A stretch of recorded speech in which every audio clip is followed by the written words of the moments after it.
순종의 길을 걷기를 원합니다 하고 댓글을 남겨주셨습니다. 마태복음 22장 15절에서 22절 함께 읽겠습니다. 이에 바리새인들이 가서 어떻게 하면 예수를 말의 올무에 걸리게 할까 상의하고 자기 제자들을 헤롯 당원들과 함께 예수께 보내어 말하되 선생님이여 우리가 아노니 당신은 참되시고 진리로 하나님의 도를 가르치시며 아무도 거리끼는 일이 없으시니 이는 사람을 외모로 보지 아니하심이니이다. 그러면 당신의 생각에는 어떠한지 우리에게 이르소서. 가이사에게 세금을 바치는 것이 옳으니까 옳지 아니하니까 하니 예수께서 그들의 악함을 아시고 이르시되 외식하는 자들아 어찌하여 나를 시험하느냐. 세금 낼 돈을 내게 보이라 하시니 데나리온 하나를 가져왔거늘 예수께서 말씀하시되 이 형상과 이 글이 누구의 것이냐. 이르되 가이사의 것이니이다. 이에 이르시되 그런즉 가이사의 것은 가이사에게 하나님의 것은 하나님께 바치라 하시니 그들이 이 말씀을 듣고 놀랍게 여겨 예수를 떠나가니라. 아멘.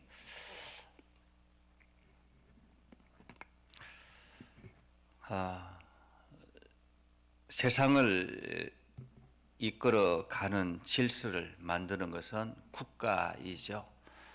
그래서 국가가 유지되기 위해서는 세금이라는 것이 절대적으로 필요합니다. 우리나라도 지금 재난지원금을 지난해부터 너무 많이 지원을 해서 정세가 많이 필요하다라고 필수다라고 이야기를 합니다. 그래서 국가가 많은 빚을 지고 있기 때문에 그 빚을 정산하기 위해서는 많은 세금을 높일 수밖에 없는, 그래서 다양한 방법으로 세금을 걷어들이는 그러한 일을 하게 되죠. 프랑스 루이 14세 때의 제상 콜베르는 최고의 징세 기술은 거위가 비명을 적게 지르게 하면서 거위털을 많이 뽑아내는 것과 같다. 그렇게 이야기를 했다고 합니다. 마가렛 미첼은 죽음과 출산과 세금 그 어느 것 하나 편안한 것이 없다라고 이야기할 정도로 세금은 오랜 기간 동안 역사 속에서 더 많이 거두려는 것과 또한 적게 내려고 하는 것에 줄다르기를 하고 있다라고 볼 수 있습니다. 오늘 성경은 예수님께서 6월절에 가까웠을 때 성전에 들어가서 성전 정결 사건을 일으키고 난 다음에 성전을 뒤집어 버렸죠. 그래서 성전 안에 있는 성전을 관리하는 지도자들이 발칵 뒤집혔습니다. 어떻게 하면 이 예수를 잡아 없앨까라는 그런 고민을 하게 되죠. 그래서 무슨 권위로 이렇게 이런 일을 하느냐라는 그러한 항의를 하고 그리고 예수님께서 그들에게 여러 가지 비유로 하늘나라에 들어갈 수 있는 사람들은 너희가 아니다라는 것을 분명하게 이야기를 합니다. 이렇게 해서 이제 예수님께서는 더 이상 바리새인들과 서기관들과 종교 지도자들과 함께 갈 수 없음을 더 강력하게 이야기하고 있는 그때에 이에 바리새인들이 가서 어떻게 하면 예수를 말의 올무에 걸리게 할까, 다시 말하면 어떻게 하면 예수를 처단할까라는 고민을 했다라는 거죠. 그리고 난 다음에 한 가지를 생각했습니다. 그것은 바로 세금에 대한 문제이죠. 사실 바리새인들과 헤롯 당원들은 엄연한 차이가 있는 사람들입니다. 바리새인들은 종교적인 이유로 인해서 종교적인 정체성을 가지고 유대주의를 바로 세우려고 노력했던 사람들이 바리새인들이죠. 반면에 헤롯 당원들은 로마 정부에 절대적으로 헌신하며 로마 정부 편에 서 있는 그러한 사람들입니다. 과거에 우리나라로 말하면 독립운동가들과 그리고 일본 정부의 모든 것들을 맡기는, 그래 한마디로 우리가 말하는 매국노 역할을 하는 사람들, 이 사람들이 함께 갈 수 없는 사람들이죠. 바리새인들은 로마의 징세가 부당하다라고 이야기를 하고, 이 헤롯 당원들은 로마의 징세가 당연하다라고 이야기를 합니다. 이 예수님에게 세금에 대한 문제를 두 번째로 이게 지금 논쟁을 벌이고 있는 중인데, 첫 번째는 가버나움에서 성전세를 내는 것이 옳습니까? 라는 그러한 질문에 왕의 아들이 그 나라에서는 세금을 내지 않듯이 자기 자신은 낼 필요가 없지만은, 그러나 문제를 일으키지 않기 위해서 베드로에게 가서 물고기를 잡아오면 거기에 입을 벌리면 이 동전이 나올 것이다. 그것으로 성전 세금을 내라라고 이야기를 했죠. 그리고 난 다음에 오늘 이제 세금의 문제를 이야기합니다. 바리새인의 제자들과 헤롯 당원들이 함께 예수님에게 나와서 이야기를 합니다. 먼저 예수님께서 나와서 바로 이렇게 세금에 대한 문제를 이야기를 하지는 않죠. 이들이 하는 이야기가 이렇습니다. 당신은 참되시고 진리로 하나님의 도를 가르치시며 아무도 거리끼는 일이 없으시니 이는 사람을 외모로 보지 아니하십니다. 이렇게 이야기하는 이유는 정말로 예수님을 이렇게 이런 사람으로 인정해서 그런 것이 아니라 한마디로 올무에 잡기 위해서, 예수님이 그 말하는 한마디가 아주 중요하다라는 것을 이야기하기 위해서, 그래서 이들이 지금 예수님에 대해서 이렇게 이야기를 한 것입니다. 당신은 참되시고 진리로 하나님의 도를 가르치시고 아무도 거리끼는 일이 없이, 다시 말하면 주변 환경이나 다른 어떤 사람들을 외모로 보지 아니하시고 당신이 분명하게 진리의 말씀만 합니다라는 그런 의미입니다.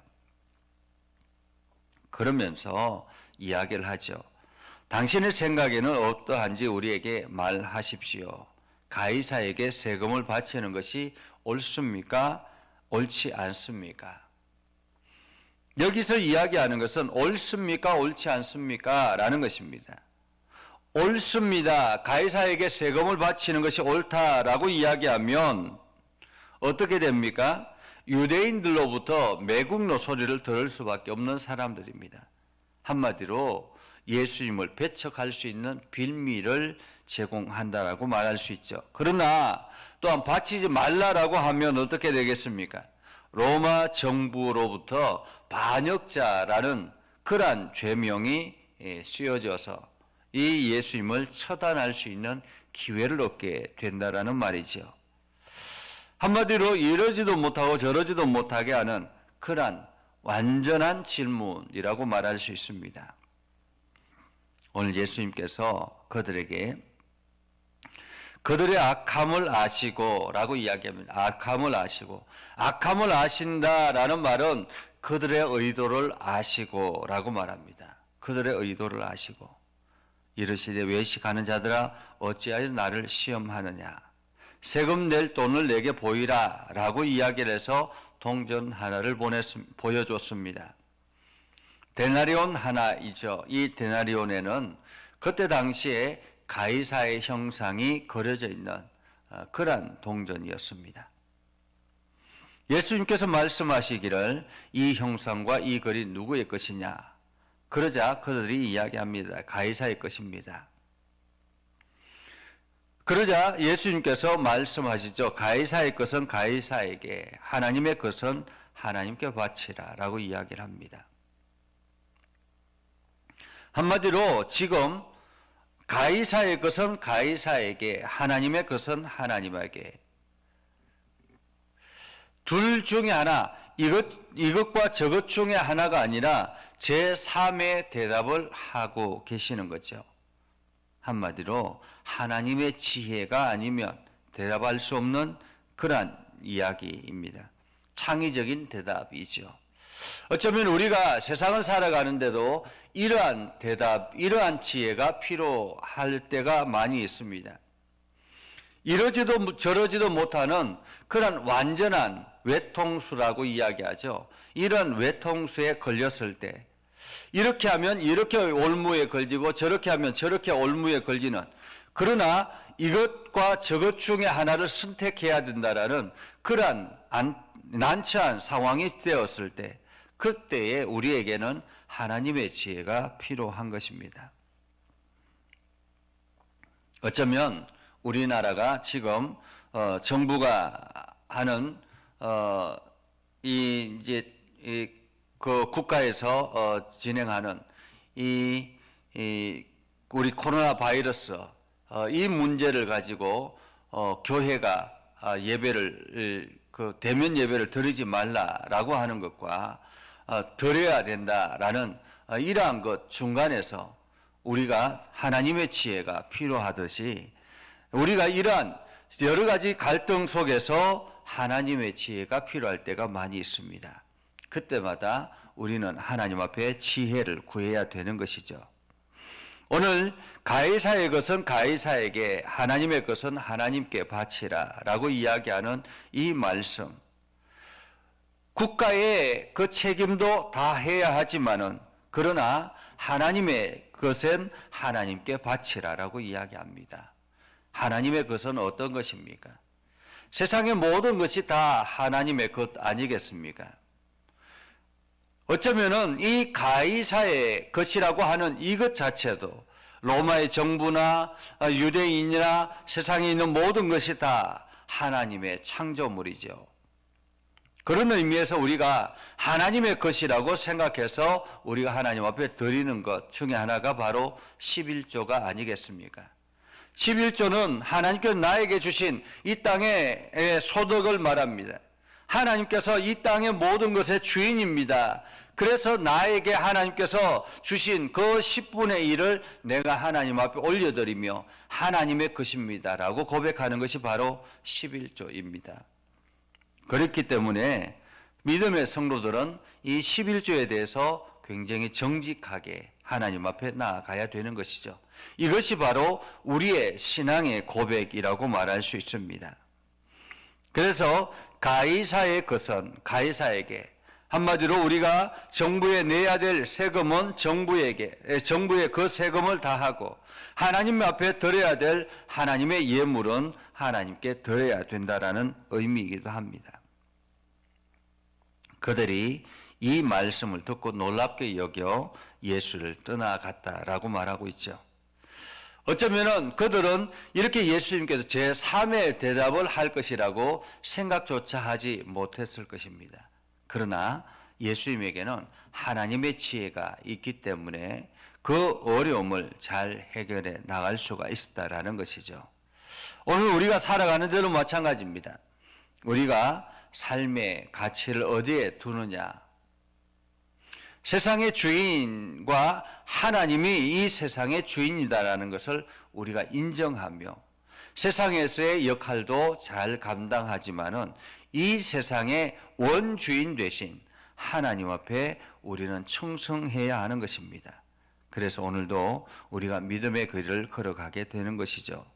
여러분 모두 다가 오늘도 이 믿음의 길을 잘 걸어가서 하나님의 지혜가 여러분에게 가득하는 그러한 귀한 날 되기를 주님의 이름으로 축복합니다.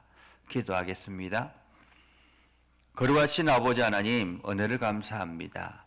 하나님의 말씀을 듣고 믿음 안에 굳건하게 서서 주의 영광을 드러내기를 소망합니다.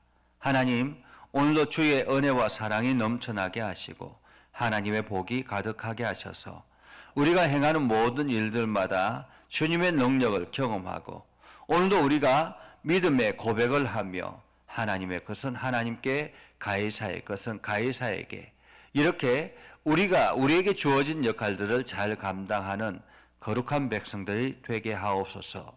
그래서 우리를 통해서 하나님의 교회가, 하나님 나라가 든든히 서게 하시고 주의 진리가 온 땅에 선포되어지게 하여 주옵소서. 하나님 특별히 아기를 낳고 이제 수술하고 회복하는 과정에 있는 우리 수정에게 은혜를 베풀어 주시고 수정이에게 하나님의 놀라운 은혜를 부어 주셔서 그 수술한 자국이 속히 아물게 하시고 또한 엄마로서의 역할들을 잘 감당할 수 있도록 하나님 인도하여 주옵소서. 오늘도 주님의 말씀과 주님의 사랑이 넘쳐나게 하여 주시옵기를 원하오며 예수님의 이름으로 기도드립니다. 아멘. 이제는 우리 구주 예수 그리스도의 은혜와 하나님 아버지 극진하신 사랑과 성령님의 감화 감동 역사 위로 교통하시며 은혜가 오늘도 주의 말씀 안에 있는 믿음의 백성들 위해 하는 모든 일들 위해 영원토록 함께 하옵시기를 간절히 축원하옵나이다. 아멘.